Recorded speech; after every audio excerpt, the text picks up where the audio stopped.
Hello বন্ধুরা, সবাইকে জানাই হ্যাপি নিউ ইয়ার। আজ 2026-এর 1 জানুয়ারি। আজ আমার কাছে একটা স্পেশাল দিন, কারণ আজ আমার মায়ের জন্মদিন। আপনারা আমার মায়ের দীর্ঘায়ু কামনা করবেন। আমার মা যেন খুব ভালো থাকে, সুস্থ থাকে। আর এই যে আমি আপনাদের সামনে দাঁড়িয়ে আছি, এই দুটো মানুষের আশীর্বাদে। আমার জীবনে এই দুটো মানুষের অবদান অনস্বীকার্য। এই দুজন আমার কাছে অনেক বড় সম্পদ। তো সময় নষ্ট না করে কেক কেটে মিষ্টিমুখ করিয়ে আজ আমার মায়ের জন্মদিন পালন করছি।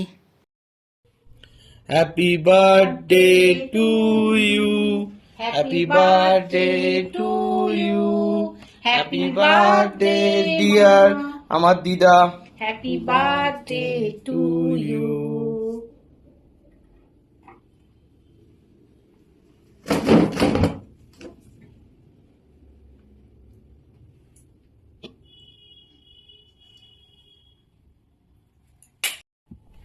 হ্যাপি বার্থডে আমার সোনা মা।